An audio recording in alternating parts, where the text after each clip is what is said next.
Everyone, welcome to this session. There's still plenty of room. I guess you could say there's mushroom down the front.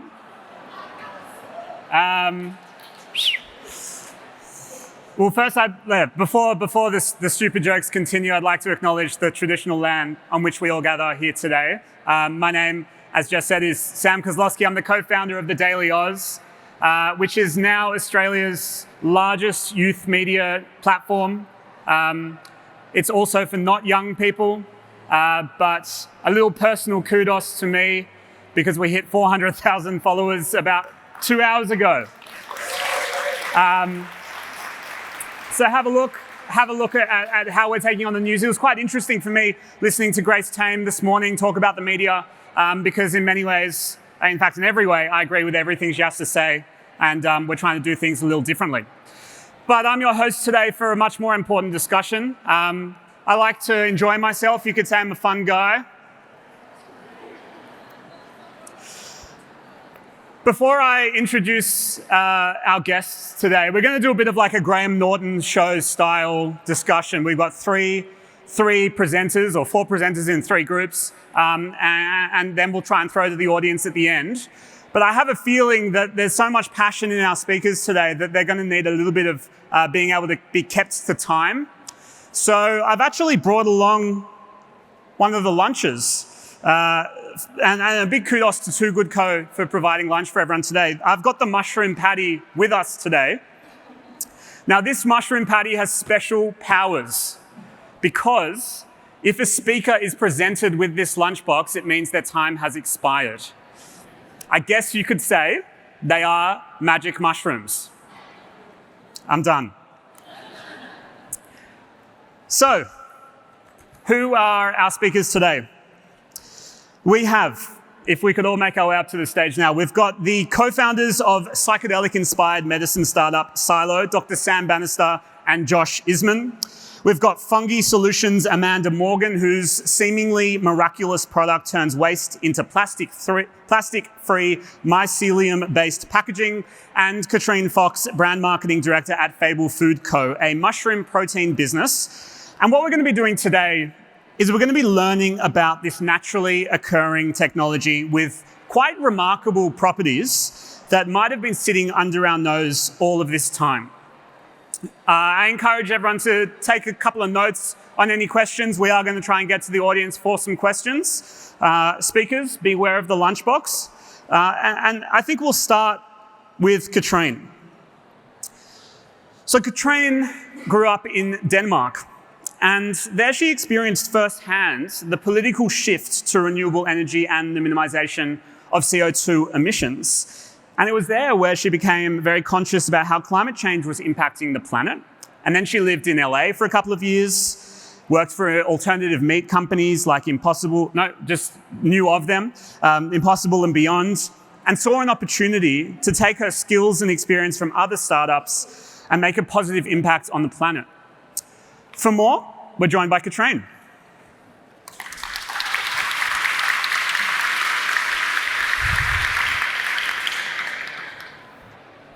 So I'm going to start with a little story. A year ago, my husband and I bought a 41-acre property on the Sunshine Coast.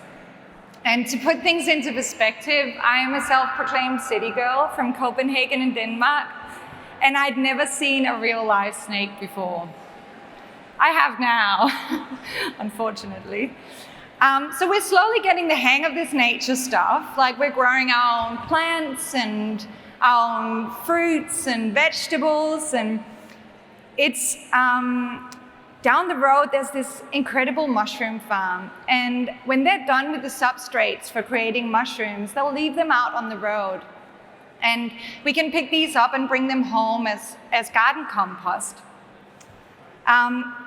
So they're technically a waste product, but there's still plenty of life left in them. First of all, as some of you may know, they make incredible compost for garden soil. But the added bonus is that mushrooms will literally start popping up everywhere on our property. They're beautiful portobello and cremini mushrooms, like white button mushrooms, some of you may know, but they're as big as my hand. And they're super high in vitamin D because they've been sitting out in the sun. So my 5-year-old son, Elliot, had noticed this, and he thought he wanted to capitalize on it. So, of course, being the proud entrepreneurs and proud parents that we are, we thought we'd support him in this idea. Clearly, lemonade stands or so last year. So a few weekends ago, this is my son, Elliot, with homemade mushroom signs in hand and an old IKEA play kitchen repurposed as a shop front, we set out for a few casual hours of mushroom stall keeping at the end of our road. In just 4 hours, Elliot sold $250 worth of mushrooms. Not bad for your first salary, hey? So if you ask Elliot the question of today's topic, if fungi can save the world, he'd say yes, absolutely, mushrooms can save the world. But over the next 10 minutes or so, I'll lay out a few very compelling adult arguments for why we at Fable believe mushrooms can save the world. And at the end of this, I'm sure you'll be just as inspired as we are to eat your mushrooms. So for those of you who don't know Fable, we're an Australian-based company making meaty food out of mushrooms. And when we started the business 3 years ago, we had 2 major issues we wanted to solve. First of all, from a personal perspective, we'd been vegetarian for a number of years, and it was clear to us that eating less meat was a clear-cut way of solving many of today's health concerns in society. But secondly, we were acutely aware of the impact climate change has on the planet, like many of you guys here, obviously. And it became clear that eating less meat would have a profound positive impact on the planet. And in turn, that could help with major issues such as hunger, water scarcity, and even pandemic prevention. So we'd noticed how a few different meat alternatives were starting to change the food scene as we knew it. And being really health-focused, we wanted to create a clean label, all-natural product that could work as an alternative to meat. But it also needed to taste better, and it needed to be cheaper than meat. Meat is delicious. I get it. For those of you out there who eat meat, I get it. I'm not here to put that one on you. So it's not an easy task. But the moment we put our attention to the magical world of fungi, it was clear to us that there was a gold mine of underutilized territory just sitting underneath our feet, and it has so much potential. From a health point of view, 80% of Australians don't get the recommended daily intake of fiber in their diet. 80%. And bowel cancer is the 3rd biggest killer in Australia, highly correlated with the lack of fiber in diet. And heart disease is the biggest killer. It's highly correlated with cholesterol consumption. Eating more mushrooms is the best way of solving these issues. I'm obviously biased, but now you'll know why. Because mushrooms are super high in fiber, they're low in calories for how much they fill you up, and they contain no cholesterol. And on top of that, they contain a huge amount of really important vitamins and minerals that we lack in our diet today. And there's even nutraceutical compounds available in mushrooms that we have largely not explored that could help cure cancer. The average Australian eats 110 kilograms of land animal per year, but only 2.7 kilograms of mushrooms. We really need to flip this around. And when it comes to tackling climate change, the production, processing, and distribution of food accounts for 26% of global greenhouse gas emission. That's second only to energy and more than all of transportation combined. Animal agriculture is also responsible for the majority of greenhouse gas emission from food production. It's also driving destruction of vital ecosystems and biodiversity. Beef is responsible for 60 kilograms of carbon emission per kilogram of beef produced. Carbon equivalent. We've talked about methane yesterday, right? Whereas growing 1 kilogram of mushroom only produces 0.7 kilogram of carbon equivalent emission. That's 85 times less than beef. Animal agriculture is also responsible for the use of nearly 40% of the world's habitable landmass and 80% of global agricultural land. But it only produces less than 20% of the world's supply of calories. That's because grazing animals require a huge amount of land, and a very small amount of food production comes out of that. And also because more than half of the world's crops are actually fed to animals rather than humans. Mushrooms are the most space-efficient way to produce food. They can grow indoors, and they can grow vertically, and they're incredibly adaptable to the environment. They also take minimal water to produce, which makes them really interesting to consider in areas with drought or water scarcity. And just to compare, on our 41-acre property, we'd be able to produce 18,000 tons of mushrooms per year, but only 3.5 tons of beef. And I won't get into the whole calorie count, but I can just tell you that that is a very massive difference, and the amount of people we would be able to feed on our 41-acre property is enormous in difference. So just imagine, again, if we switch out the 110 kilogram of land animals per year with the 2.8 kilogram of mushrooms. And again, I'm not advocating for eliminating meat, but can we please stop relying on this as a food source and start considering other alternatives? If we did that, we could reforest up to a quarter of the world's habitable landmass, and we could reduce greenhouse gas emission by up to 13%. But how do we get people to eat more mushrooms? The way we look at it, this shift from animal products to mushrooms will happen when mushrooms are better than meat. In simple terms, when they're tastier and cheaper than meat. To use a familiar analogy, it's just like cars switching from petrol to electric, not because it's better for the environment, unfortunately, but because companies like Tesla have been able to produce a product that's actually better. It's faster than a petrol car, and thereby better, I guess, in car terms. Similar has happened in electricity production, where coal is becoming really unviable because wind and solar production is actually a better and cheaper option than coal. So Australia hasn't produced any new coal power plants for the last 10 years, and they probably never will. Unfortunately, not because it's just unsustainable, but because it's cheaper. It's just bad business. At Fable, we want to accelerate this shift, and we believe that the humble mushroom and the uncharted kingdom that exists beneath our feet has the potential to do the same for food.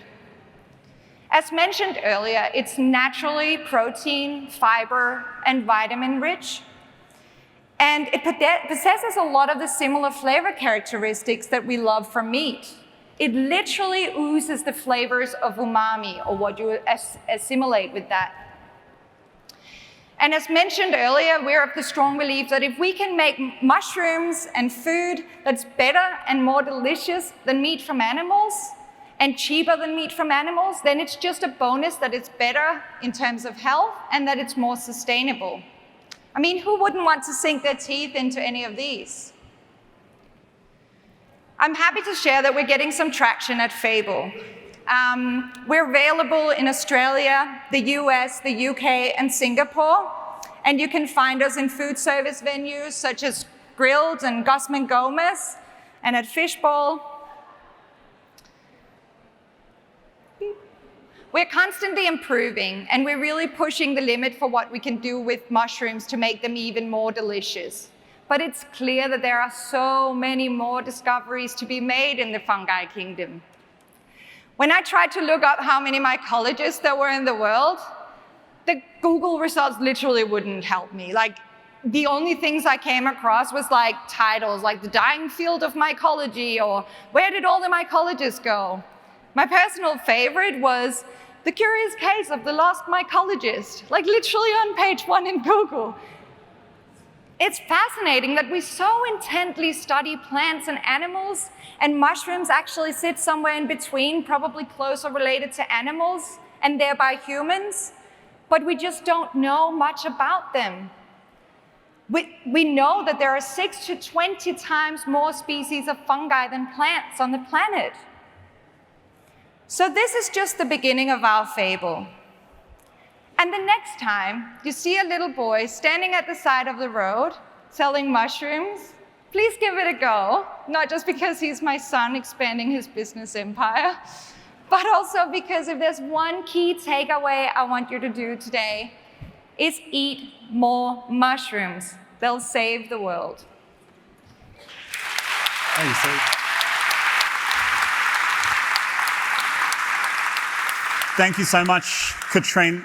I've got a question. So you've outlined a pretty compelling argument for eating mushrooms. Okay. What are you seeing out there for the main barriers for consumers? Yeah, so it's interesting. Like, first of all, I'd love to see a raise of hands for anyone who loves mushrooms. Awesome. How many think that they don't love mushrooms? Yeah, sure. Oh, okay. Well, see, my empirical research is telling me otherwise. There is like a general misperception of eating mushrooms that it just doesn't taste good or that it's dangerous. And so we're really battling with that. Just the branding, I do branded marketing for Fable, and we're really coming across this in consumer perception of mushrooms. A lot of people just don't think they like mushrooms. So that's one major thing, which is why I'm advocating for just give them a go. I don't care what format, just give them a go.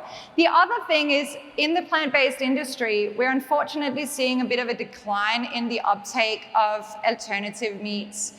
And I think a huge part of that is, unfortunately, products have sort of let us down. So they're just not delicious. And they, you try it first time and you don't have a good experience with it, or it's highly processed, or it just simply doesn't taste good. And consumers are starting to notice this, and they're just not giving plant-based a go anymore, which is sad. So for us, it's really about bringing out products that resonate with consumers, and I think listening to consumers on what problem we're trying to solve for them. Like, are they actually wanting to eat something that tastes meat-like, or do they want minimally processed? And what flavor components do they like? Which format do they like it in? But give them an alternative to eat something. And from your perspective, when you work with brands like Grilled and Guzman and Fishbowl, are they coming to you to work with you because of an increased demand from the consumer, or because they want to kind of lead the pack in changing consumer habits? Yeah, look, I think it's both. I think they both want to be seen as sort of industry leaders in switching over and eliminating some of the animal agriculture impact on the world. But I think it's I think consumers are demanding it. But unfortunately, it's just a bit of a, we need to get more people to eat plant-based. Basically, it's still a niche. And we'll see that around here too. I get a lot of you would probably be familiar with our product, but go and tell your moms and dads and aunties and cousins and to give it a go. Fantastic. Everyone thank Katrine and smash some mushrooms. So now I'd like to turn to Josh Isman and Dr. Sam Bannister. Now, they're the co-founders of Silo. Silo is a biotech company developing medications inspired by psychedelics found in nature, with the goal to produce next-generation neuropsychiatric therapeutics which are accessible to a broader patient population. Silo is based at UNSW, my old university, and was recently named a top 100 innovator in Australia. Dr. Sam, Josh, the stage is all yours. All right. Hi, everyone. Thank you. Sam and I have a special treat for you, and before you ask, no, it is not samples. You get to hear about the future of psychedelics from both a scientist and a capitalist. So I'm going to jump into it, I think. It's this big button, right? Uh-oh.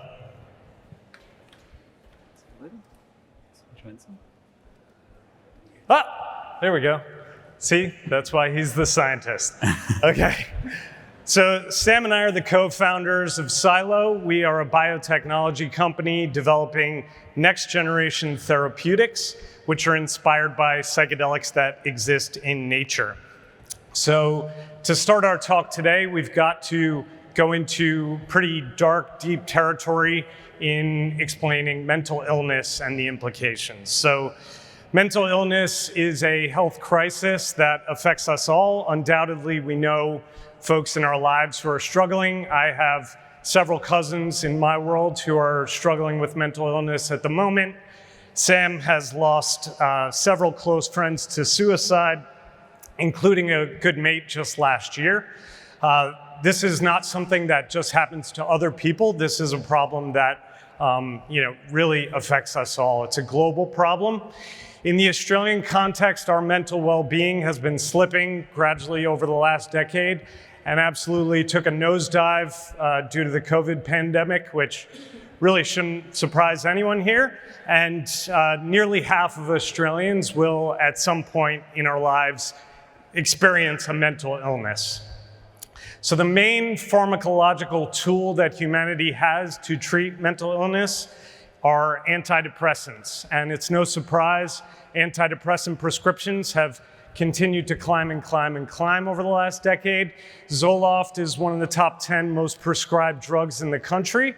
And statistically speaking, a number of folks in this room would actually be on these drugs because approximately 1 in 7 Aussies are on them, which is particularly a problem because antidepressants don't really work very well.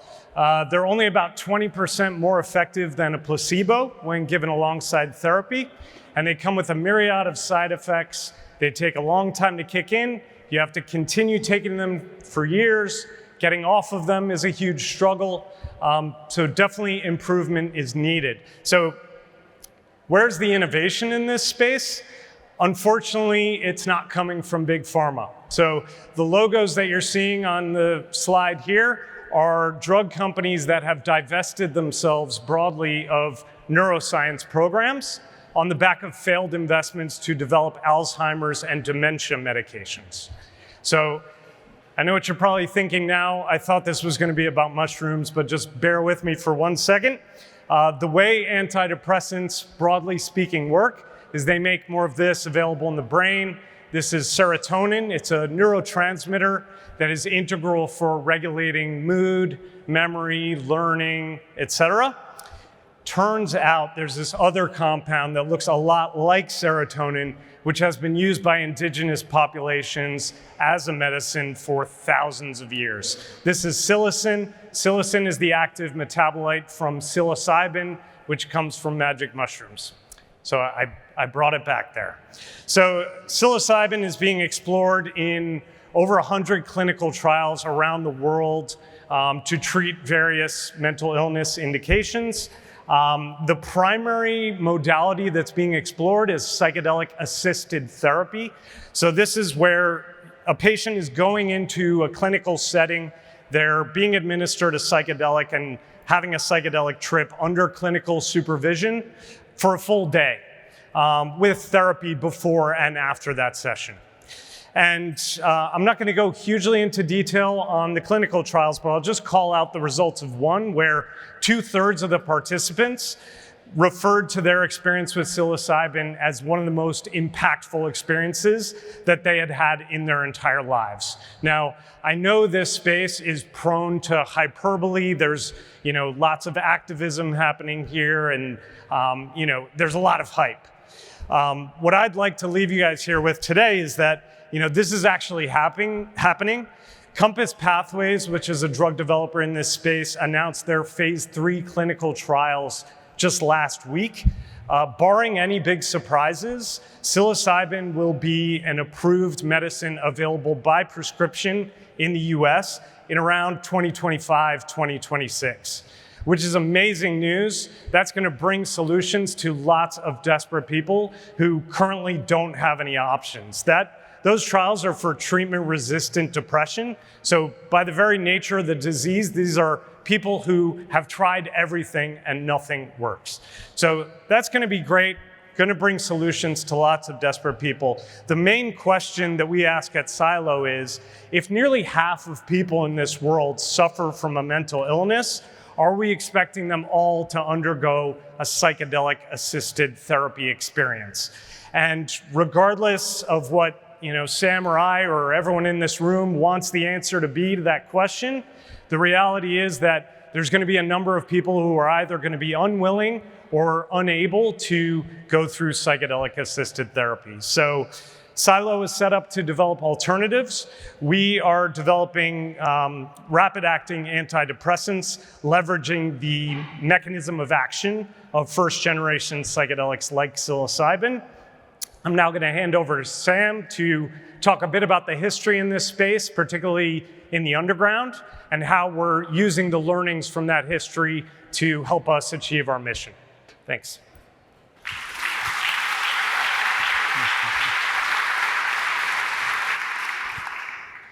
So we've got a good idea about a number of mushroom species around the world that produce psilocybin by this really beautiful, really elegant enzymatic machinery.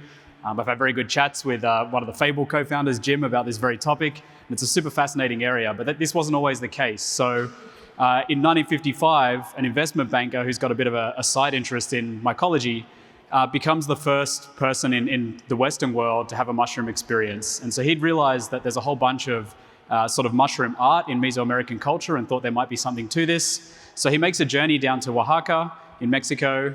He meets up with a Mazatec woman named Maria Sabina. She's a curandera, a medicine woman, and has the first mushroom experience in the Western world.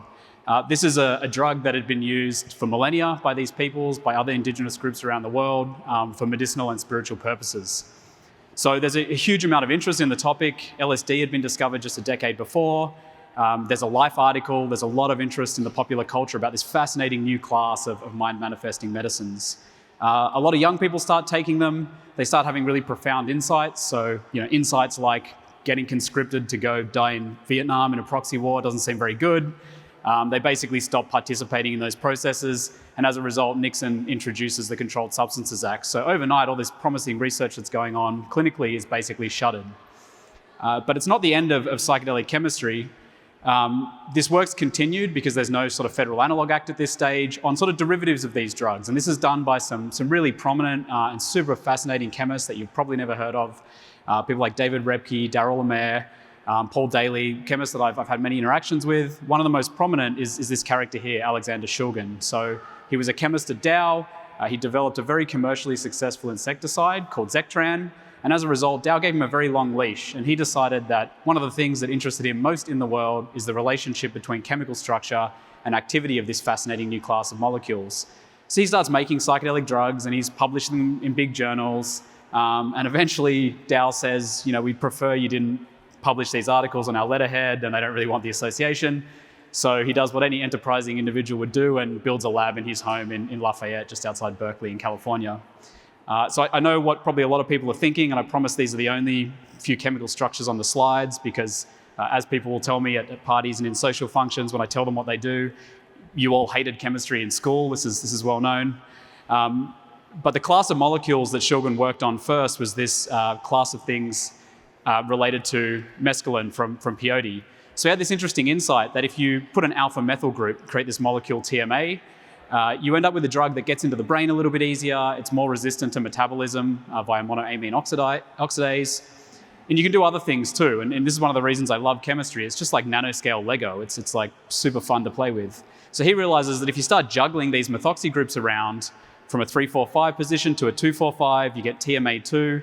The dose of the drug that you need is reduced to 20 milligrams. It lasts for about 12 hours instead of 6 or 8. And if you swap out that methoxy group for a bromine in the 4 position, you end up with a drug called DOB, and this is fully active at less than a milligram, lasts for about 30 hours. Not really a drug anyone probably wants to do too frequently, but this was all sort of proof of principle groundwork.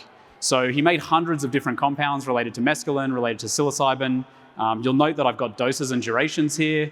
That's because he was testing them on himself and his friends who were sort of artists and intellectuals, psychiatrists, therapists. So this work sort of did continue on, and we use a lot of the foundational chemistry that was done by these people, this sort of rational design approach in the work that we do at Silo. Obviously, we're not testing these drugs on ourselves. And we have the benefit with modern science of all these tools that weren't available, certainly to Maria Sabina and Gordon Wasson, and not really even to Shulgin. So this is actually a little snapshot that was produced in the last several years of the key psychedelic receptor, so a serotonin receptor called 5-HT2A. This is actually a simplified cartoon, but we have atomic level resolution of an LSD-like drug binding to this receptor. And we can use this for very extremely detailed structure-based design and really fine-tune these drugs to do what we want. So the way we're doing this at Silo is with a number of very modern techniques. So I've mentioned the technology there with the structural resolution. We're also using a bunch of computational methods. So one of the things we've done is take this cryogenic electron microscopy image of this receptor. We've screened 100 million virtual molecules, so things that don't actually exist yet, but in theory can exist. And we've just sort of, like a baseball into a glove, just smashed those into the receptor to see if they'll actually fit. From that, we've identified hundreds of hits, and then we go through and use human ingenuity to tweak those. And we synthesize these in our lab at UNSW and elsewhere with partner sites. And then we screen these, not in our own mouths and brains, but in receptors, in cellular systems that are expressing these key 2A receptors to get a fluorescent readout and show that the drug's active. From there, we can move into all sorts of different things. So rodent models of depression to show that the drugs are sort of non-toxic, that they're effective in these conditions, and eventually into clinical trials.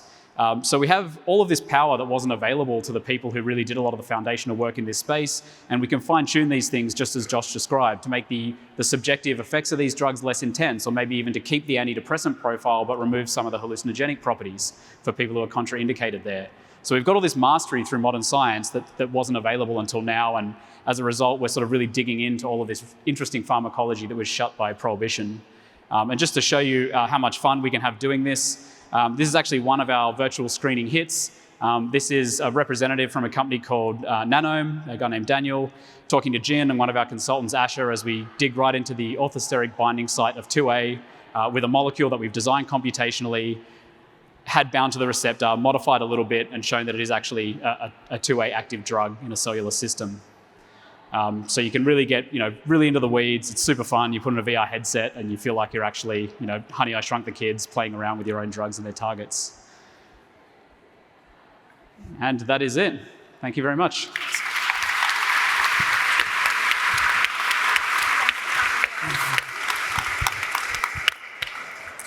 Mark Zuckerberg's metaverse, ladies and gentlemen. The Siloverse, exactly. I've got a question for both of you. I'm 27 years old. Do you think we'll see the fully integrated legalization and regulatory framework for the treatments that you're exploring within my lifetime? And if so, but even if not, what do you think the turning point moment will be? Or have we had it? I'm a few years older than you, and I thought as a teenager that we'd probably never see cannabis reform in my lifetime.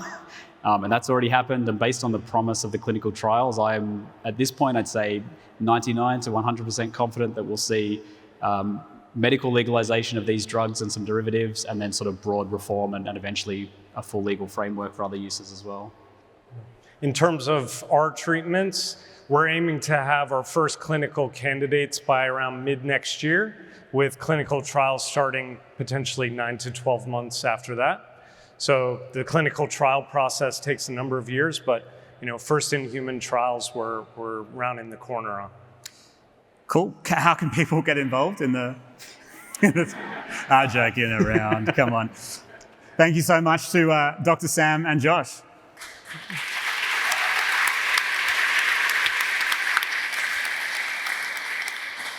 And for our last speaker on our panel today, we've got Amanda. Now, Amanda leads the research and development of our cultures into myoco-material products. With an extensive background in prototyping, Amanda works closely with clients to deliver refined mycelium solutions for their products.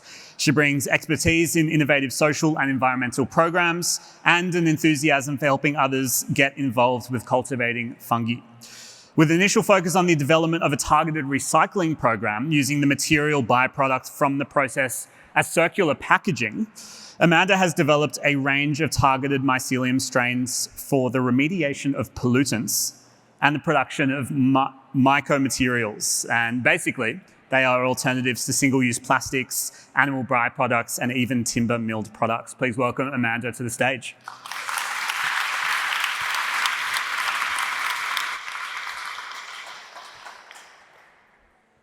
Hi everyone, so nice to see you all here.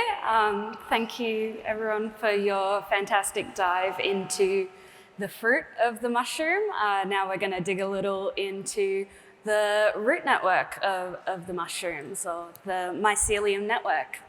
At Fungi Solutions, we turn waste into opportunities using fungi.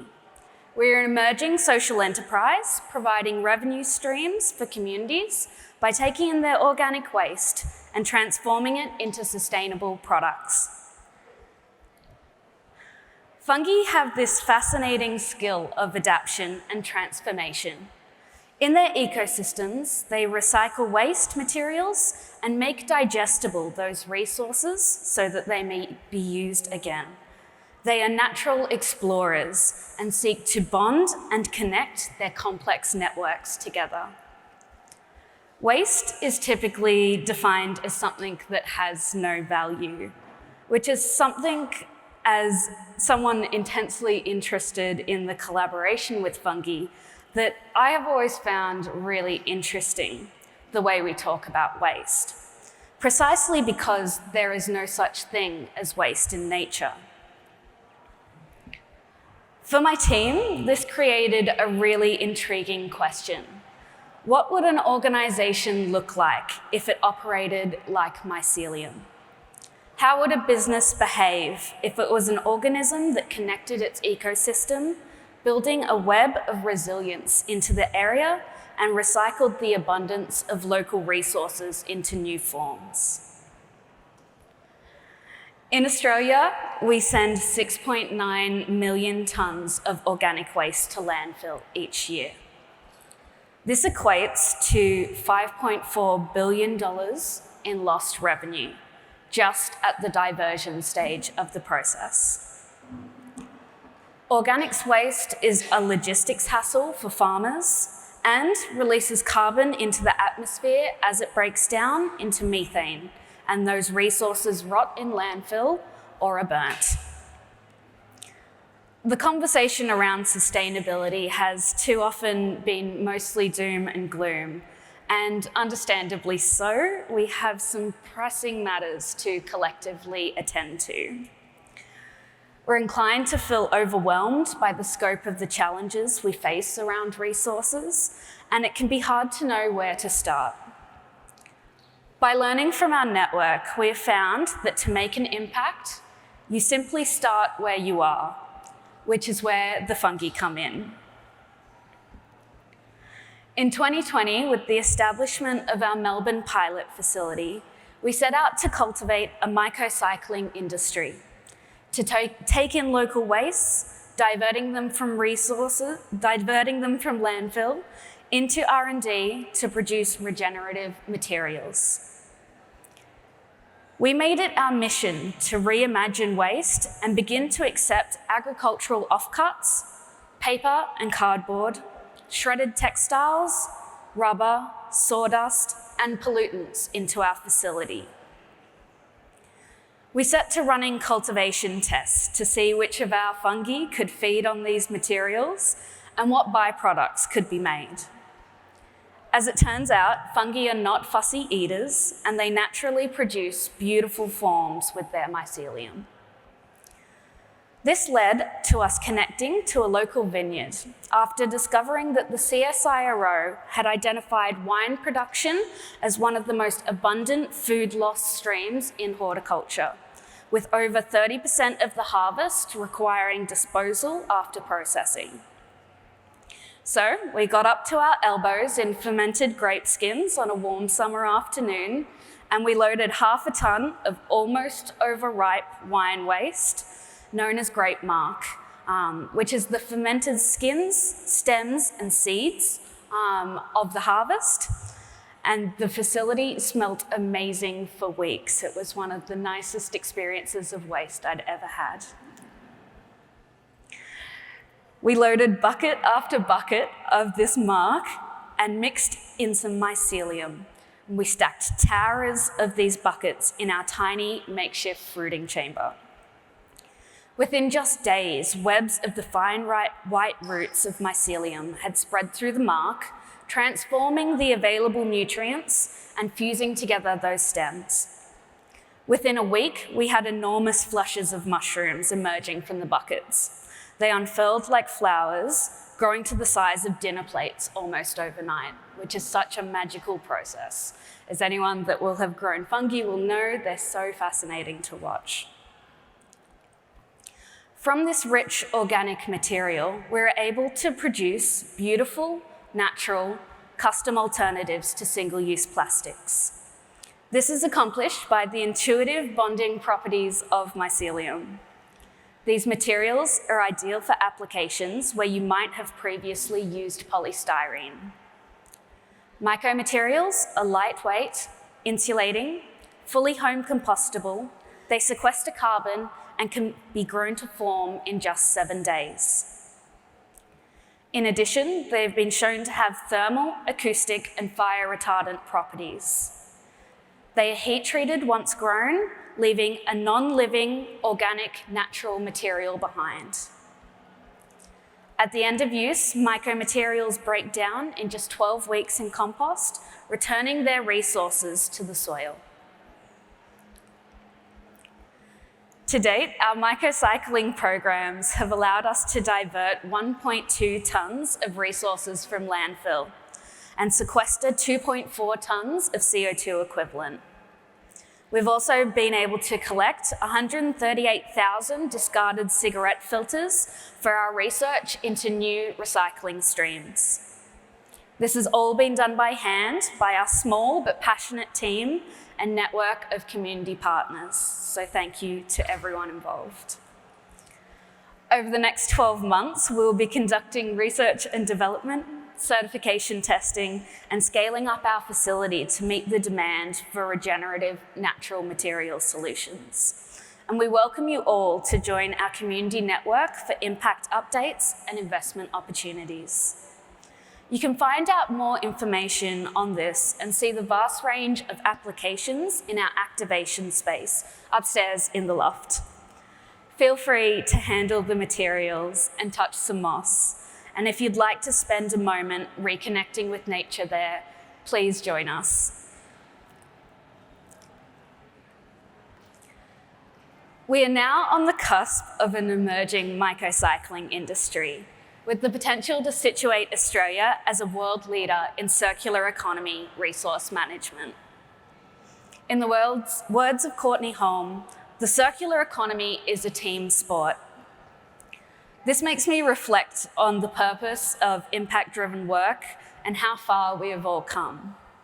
In 2009, David L. Hawksworth described mycology as a neglected megascience, a field so vital to our lives across medicine, tech, manufacturing, and countless other industries that it requires immediate international attention and collaboration. So, where we are today, with a thriving ecosystem of people working with and learning from fungi, is such a feat and such an important moment. So, I would like to invite you all to start where you are and connect in with your purpose, whatever that may be, to cultivate the connections around you so that we may grow a cleaner and more circular future. Thank you so much.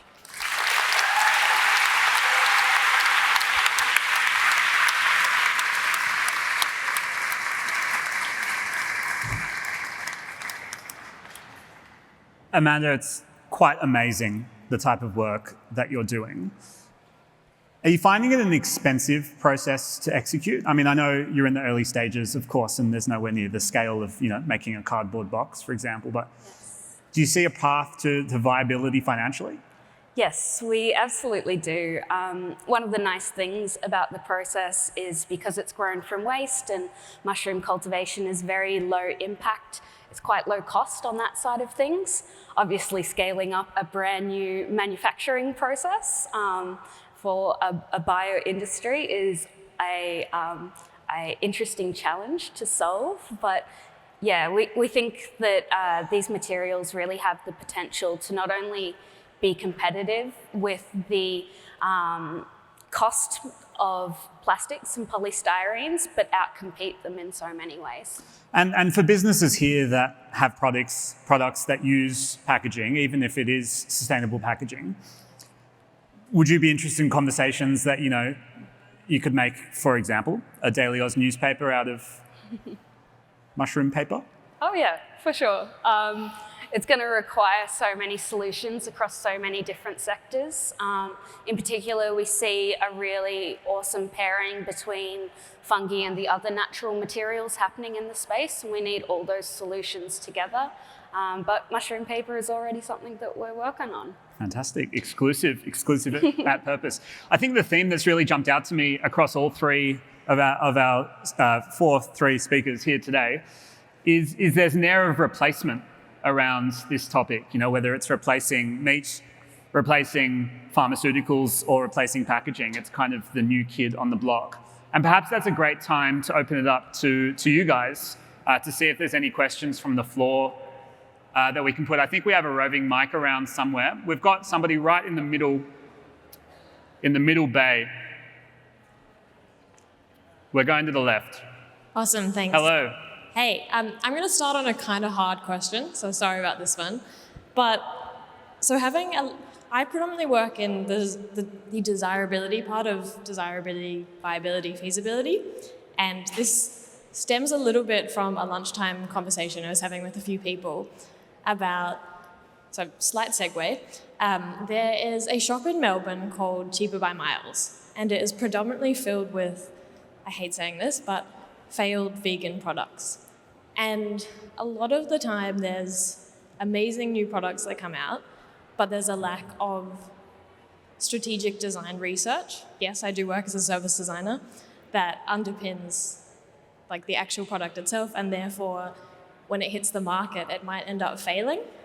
And I guess particularly, so this is probably Josh and Sam, a question for the both of you. How have you validated the desirability of your product so far, or how do you plan to do that in the future? More in the sense of, I love your product, I love the idea behind it, but God, there's so much into that around design, research, validation that I guess the question there is, have you got that in your pipeline, or have you already done much of that at the moment? Josh and Sam, do you know that people want it? Do we know that people want it? Yes, nearly half of people suffer from mental illness and there's just no solutions for them. So the way I think about it is traditionally the receptor that we're focused on has been a development liability for pharmaceutical companies because they haven't wanted to, potentially have psychedelic effect. So I feel like we're laying the groundwork for some of the critical chemistry that needs to happen in order to discover the therapeutic potential of drugs that do specifically target that. But there's an overwhelming need, right? A very personal story that happened recently from an old friend that I caught up with when he was in Sydney. He works in clinical development for a big biotech company. He has had depression for a long time. He's on SSRIs currently.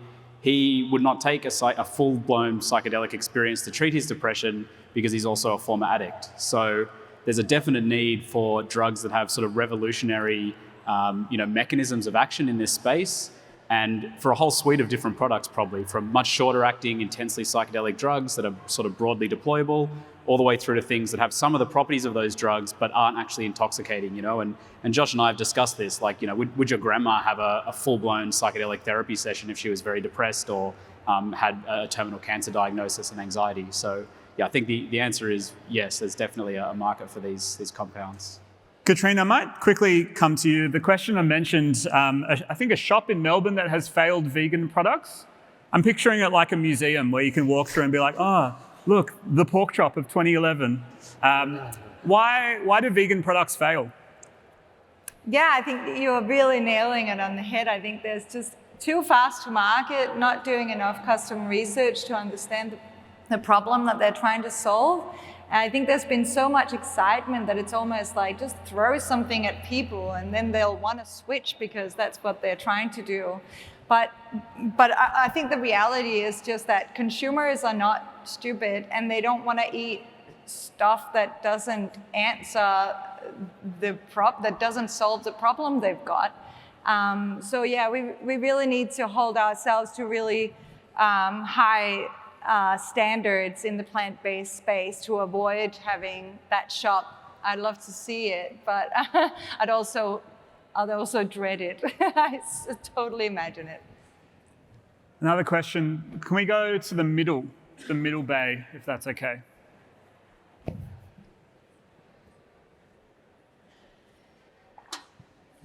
A question for Joshua and Dr. Sam.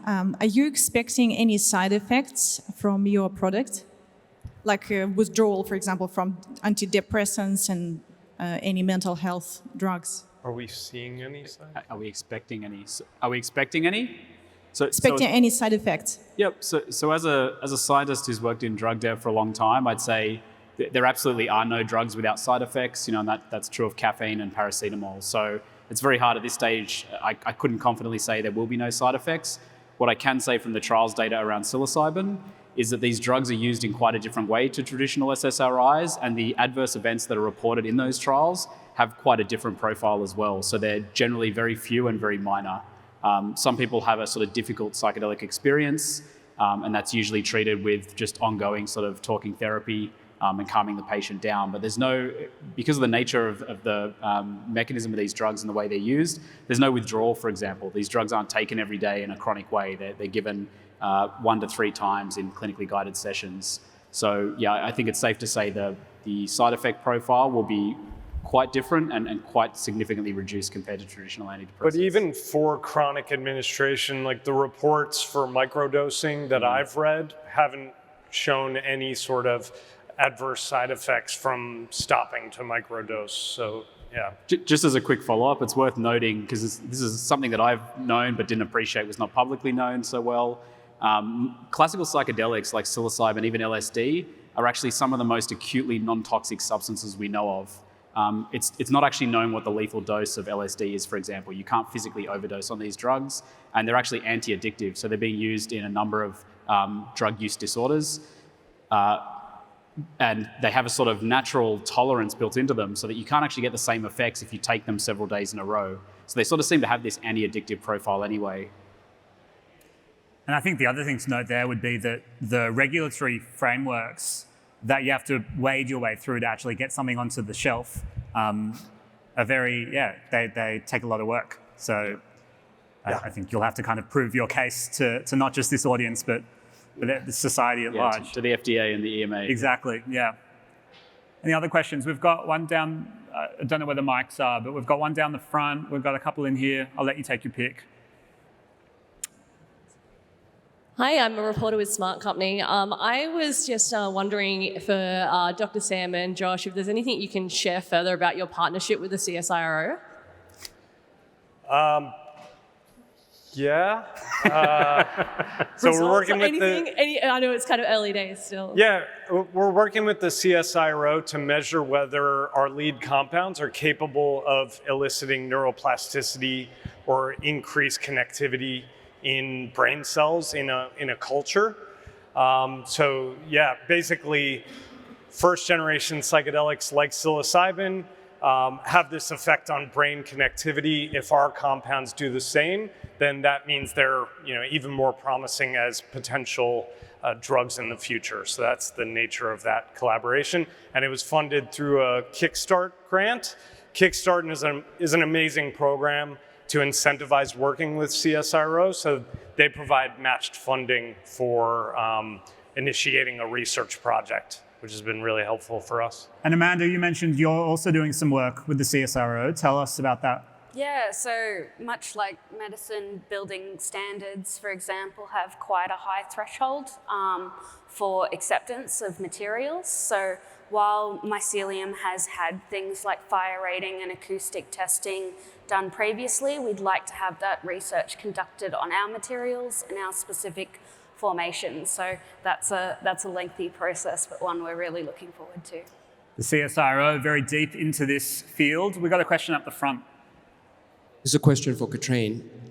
I'm very close to plant-based industry, very close. Let's leave it at that. Griffith University has said over 30% of people are now looking to reduce meat, right? The US data and the Australia data are mirroring. Alternate protein is not rising, whereas Europe is going well ahead.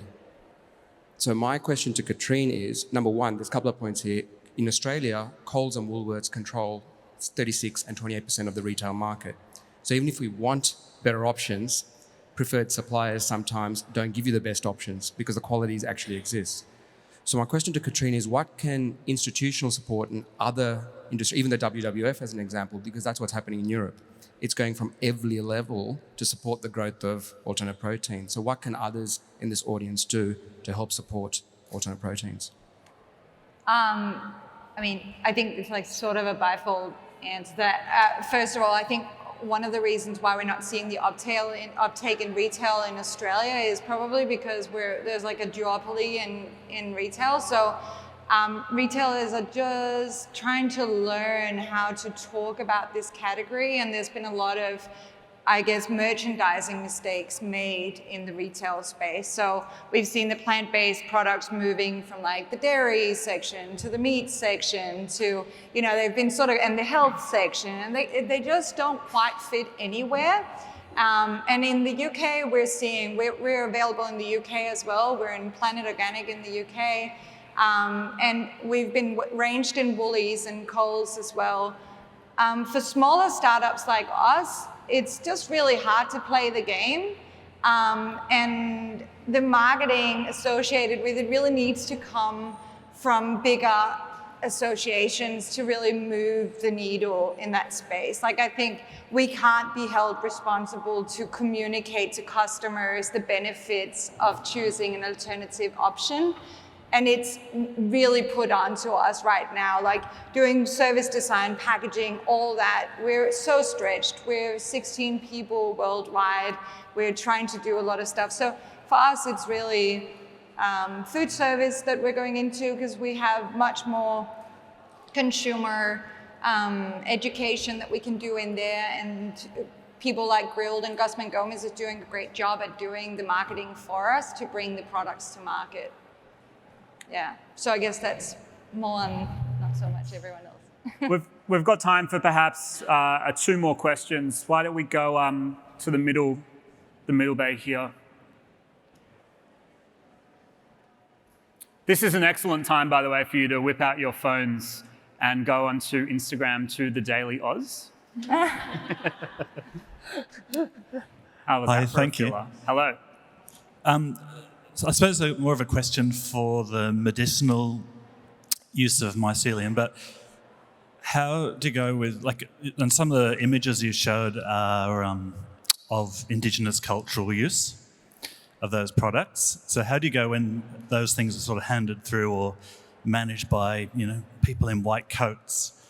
What processes do you use around appropriation and giving respect and sharing, like we've all been talking about, co-creating and stuff like that? Is there any thought that you put to that? You want to take that one? Yeah, it's something that's really at the forefront of discussion in investment in this space, in the commercialization of this space broadly, is how to marry sort of traditional knowledge and respect for the people who've used these substances for a long time with sort of modern scientific development around them. It's something we've considered quite a lot. Our path to market follows this sort of classic medical regulatory pathway, but other groups have taken a slightly different approach in terms of the way these substances are used and drawing on, at least in the clinical trials with psilocybin itself, for example, a lot of those practices draw on the sort of traditional use, methods of traditional use of these substances. So the psychedelic-assisted psychotherapy. I visited one of the sites down at Monash where they're doing some of these clinical trials in depression and anxiety. The space doesn't look anything like a traditional sterile hospital room. It's got a beautiful sort of rug on the floor. It's a very warm, inviting space with a sort of portal to the outside world. And the medicine itself, even though it's a synthetically manufactured API that's made overseas and imported in a capsule, it's presented in a sort of traditional bowl. And there's sort of a statement of intention before the session. So a lot of these traditional practices that have been deeply imbued into the use of these substances historically are still being used in the sort of clinical development of these drugs in the modern world. So I don't know if that fully answers your question, but it's definitely a very relevant, very sort of contentious point, is how do we recognize the traditional use of these substances with the sort of modern clinical development? I just have one point to add to that, which is Sam and I believe that broadly the sort of regulatory path of going down the pharmaceutical route is the most logical way in order to get this to be accepted broadly by society. And the flow-on effect from that is going to be, perhaps not legalization, but liberalization around laws with respect to use of natural products. And so, the flow-on effect there will hopefully be a future where there's a number of solutions which people can explore. Either, you can go to your pharmacist, or you can go to your shaman, or, whatever works for you. And there will be a number of different options, but the medical path is the best way to sort of have that broad impact, is our philosophy. We've got time for one more question. I'll let the magic mic do its thing. Down here. Thank you so much for sharing all your knowledge, everybody. So I, and perhaps some others in the room, are a long time sufferer of chronic migraine. And there has been some initial research and suggestions that psilocybin can also have a really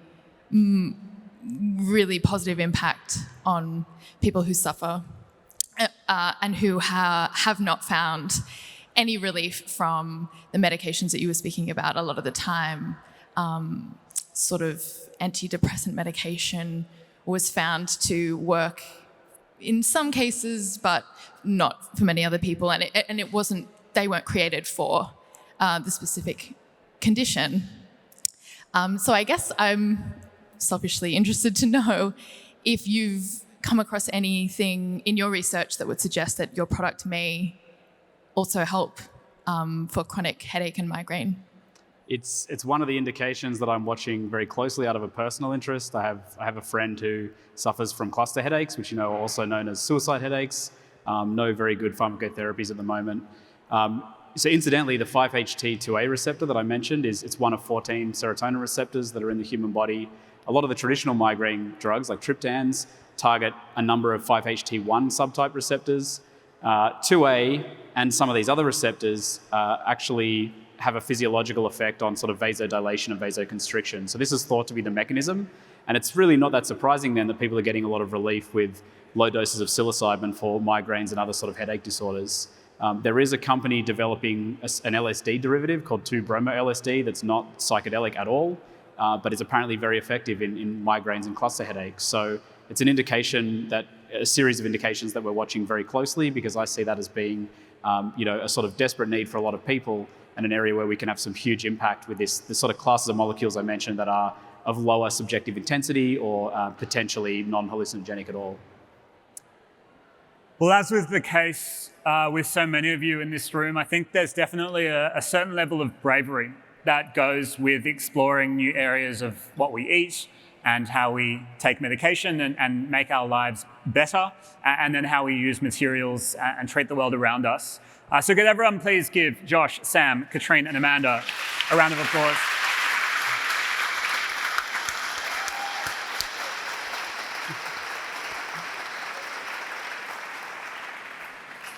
Hang on a minute. Hang on a sec. This is not a plug, is it, Sam? Wait a second. Supporting media trying to do something different from young people just giving it a crack? Amazing. As a big FU to the traditional players who we all don't really like? And that's how you get 400,000 followers, everybody. The hustle. Thank you, Sam. Thank you, guys. Thank you, everyone. That was amazing. Wow. Good hustle.